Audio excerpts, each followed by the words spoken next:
leaving the island. Prospero, who only wanted to make his enemies sorry, now ordered Ariel to send the king and his friends to him. Ariel led them to the old man. At first, neither Antonio nor his brother nor any of the others will them recognized Prospero, who was dressed in his magic clothes.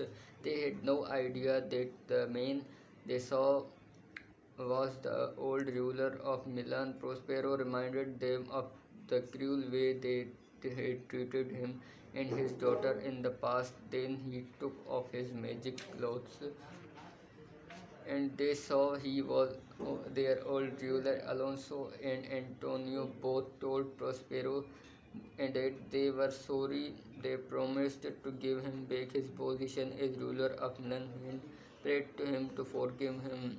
The old man did forgive them for all their crimes and welcomed them as friends.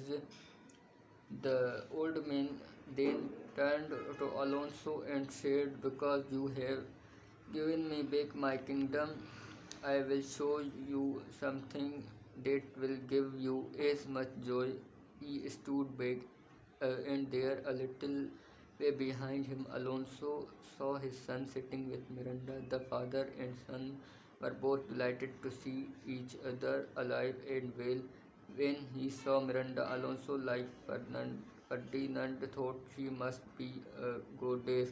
No, replied Ferdinand, smiling at his father, she is not a goddess, but a human like the rest of us. But the gods have allowed her to be my my wife.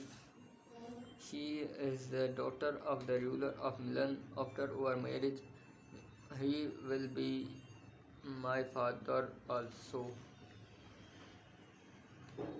Alonso replied, then that marriage will make me her father too. So I must ask my father to forgive me for my crime against her father. Prospero said should all that they should all forget the past, and that night he gave a feast. Caliban, his slave, served the guests. Everyone was very surprised by the sight of this ugly creature.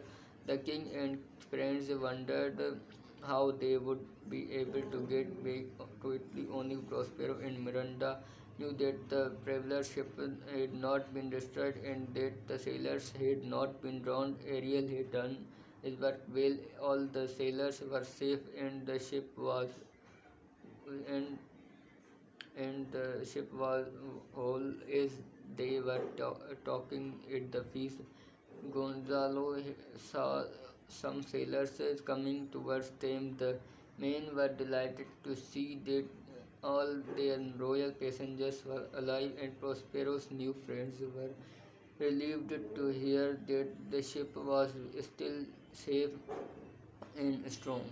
Tonight you must rest here, said Prospero to his friends, and I will amuse you with the interesting story of my life. After I left Italy, tomorrow I will show you your ship and we will set off for Naples. In place, Ferdinand and Miranda will be married. Afterwards, I hope to return to Milan and to rule there till I die. The next day,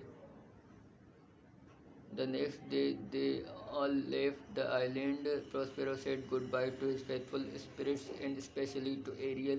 He freed Ariel to go where he liked, but the spirit asked to be allowed to stay with the ship until it reached Naples. He wanted to make sure that they all arrived home safely. Before he left the island, Prospero buried his magic books, for he had decided never to use his magic powers again. He wishes it had all come true. He was friends with his brother again. He would live and rule in Milan again, and his daughter would be queen of Naples. He did not need magic anymore.